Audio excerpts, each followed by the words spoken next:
अभिषेक जी, बरेली से। राधे राधे महाराज। राधा वल्लभ श्री हरिवंश महाराज जी। महाराज जी, आपके चरणों में कोटि कोटि प्रणाम। महाराज श्री, श्री जी के द्वारा मुझे पुलिस सेवा करने का सौभाग्य प्राप्त हुआ है और मैं पिछले 1 वर्ष से आपका सत्संग और राधा नाम का जप करता हूँ। लेकिन भगवान को न मानने वाले किसी व्यक्ति ने मुझसे पूछा कि जब भगवान के लिए संपूर्ण पृथ्वी एक समान है तो केवल भारत में ही क्यों अवतार लेते हैं प्रभु? भगवान संपूर्ण सृष्टि की रचना करके समूहम सर्वभूतेषु सबके अंदर विराजमान, लेकिन भक्तों के हृदय में क्यों प्रकाशित हो जाते हैं? सबके हृदय में क्यों नहीं प्रकाशित होते हैं? तो सबके, सकल जीव जन दीन दुखारी, सबके हृदय में भगवान है। सबके हृदय अछत विकारी, सकल जीव जग दीन दुखारी, वर्णन आया ना। लेकिन भक्तों के हृदय में भगवान प्रकाशित होते क्यों? क्योंकि उन्होंने अपने हृदय को भक्ति के द्वारा मार्जन करके, अविद्या का नाश करके भगवान को प्रकाशित कर लिया। ऐसे ही सर्वत्र ब्रह्म ऋषि विराजमान नहीं है। भारत भूमि ब्रह्म ऋषियों की है, महान भागवतों की है, धर्मनिष्ठों की है, तपस्वियों की भूमि है, सतियों की भूमि है, बेविचारियों की भूमि नहीं। इसीलिए भगवान यहां उतार लेते हैं। जैसे भक्त का हृदय संपूर्ण दोषों से रहित होकर भगवदाकार होता है तो भगवान प्रकाशित हो जाते हैं। ऐसे इस भूमि में ब्रह्म ऋषियों का प्रताप, महाभागवतों का प्रताप, जगत पिता को पुत्र बनाकर अपने घर में अवतरित कराने की सामर्थ्य जिस महान भक्ति में, ऐसे महान भक्त जो उस ब्रह्म को अपने मैं में स्थित कर एकाकार है, मैं ब्रह्म हूं, ऐसे ब्रह्म ऋषियों की ये भूमि है। इसलिए भारत पे अवतार लेते हैं।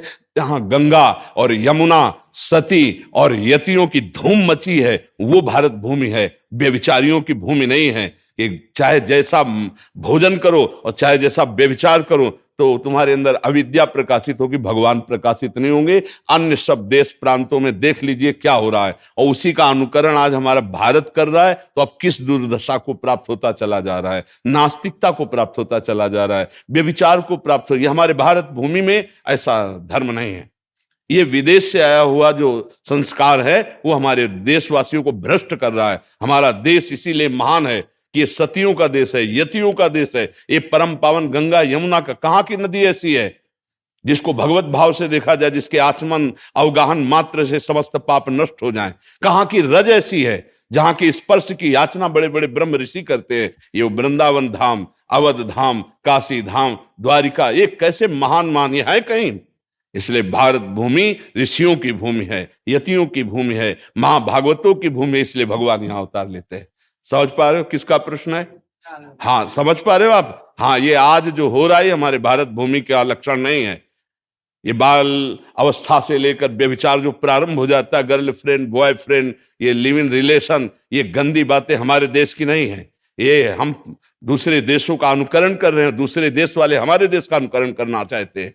आप समझिए, दूसरे आते हैं ना तो चोटी रखाते हैं, धोती पहनते हैं, कंठी बांधते हैं, माला हाथ में लेते हैं, और हम, भारत भूमि है ये धर्म का देश है। ऐसा नहीं है कि यहां क्यों भगवान अवतार लेते हैं, वो तो उनकी नास्तिकता देख रही। तुम्हें खुला नहीं दिखाई दे रही? यहां की भूमि का प्रताप नहीं दिखाई दे रहा है? जहां की रज, जहां का जल, जहां की वायु महान पावन है। हमारे देश का जैसा कहां देश?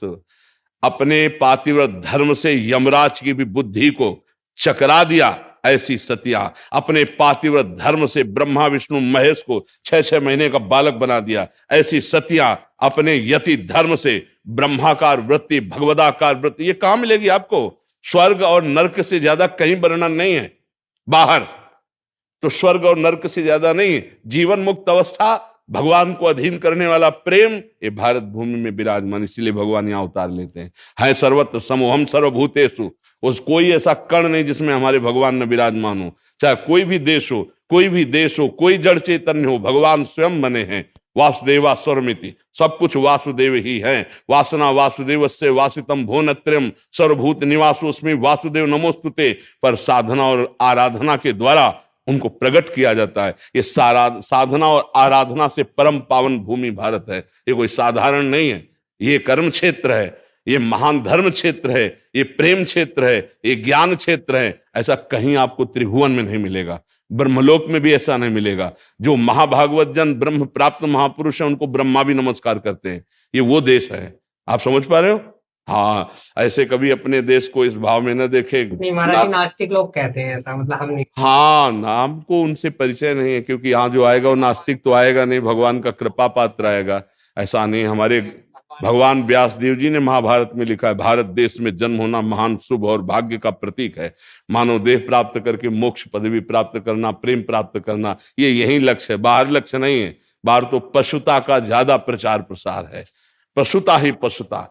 हाँ, अभक्ष पदार्थ, उनका आहार ही मांस है, उनका जीवन ही व्यभिचार और भोग है, कहीं योग का नाम नहीं है। और यहाँ गृहस्थ से लेके विरक्त तक सब योग मार्ग का अनुसरण करने वाले थे, कुछ है और आगे भी रहेंगे। कुछ जो बाहरी हवा में आ चुके हैं, उनके वेशभूषा बदल गई, उनके आचरण बदल गए हैं ना। कौन सा ऐसा देश है जहां ब्रह्मचर्य जाना जाता हो? ब्रह्मचर्य किसे कहते?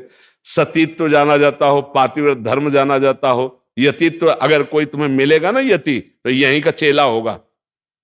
ध्यान रखना, भारत का ही चेला होगा। अगर कोई तुम्हें यति दिखाई दे तो भारत का ही चेला होगा। दुर्भाग्य है कि अपने देश के महानता को न जानकर हम दूसरे का अनुसरण करते हैं। ये दूसरे का अनुसरण, हमारा देश जो है, हाँ, भगवान का परम पावन देश है। भगवान सर्वत्र हैं।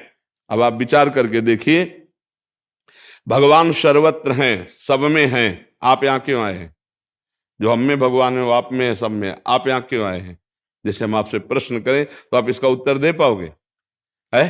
हाँ, तो इसीलिए समझ नहीं तो आप सीधे उत्तर दे सकते हो कि जो हम नहीं कर पाए वो आप कर लिए हो, इसलिए मैं आया हूं आपसे मिलने। जहां मैं फिसल गया हूं आप खड़े हो, इसलिए मिलने आया हूं। जो करना चाहिए वो आपने कर लिया, इसलिए आपके दर्शन करने आया हूं। जो करना चाहिए वो मैंने नहीं किया, इसलिए मुझे पश्चाताप हो, वही पुनः करना चाहता हूं। साफ बात है। पांचभूत जो यहाँ है वो वहां है, अविनाशी जो यहाँ है वो वहां है। कोई इतना अंतर नहीं है, बस अंतर इतना है आपने अंतर में फंस लिए, हम निरंतर में आ गए। अंतर रहित होकर उसका निरंतर चिंतन, उसी बात को समझने आए हो, देखने आए हो। समझ रहे हो ना? तो ऐसे ये भारत देश निरंतर भगवत स्पर्श से संपन्न है। कोई ऐसा कोना नहीं जहां भगवत प्रेमी महात्मा न रहता हो, भगवत बोध। आज भी भले दंभ और पाखंड का तांडव हो रहा है, लेकिन उनके बीच में सत्य तो विराजमान है ही। अगर सत्य नोट ना होता तो नकली नोट ना बनता। अगर नकली बना है तो उसका असली कहीं है, खोजो, असली प्राप्त हो जाएगा। तो बस बात ये समझनी, एक महात्मा जहां विराजमान होता है, योजनों की भूमि परम पावन हो जाती है, बंदनी हो जाती है। यहाँ तो गली गली महात्मा है। दृष्टि हो तो हमारी दृष्टि में यदि दंभ और पाखंड का चश्मा है तो हमें सब जगह दंभ पाखंड दिखाई देगा। अगर सत्य का चश्मा है तो सब जगह सत्य विराजमान, ये अनुभव में आएगा।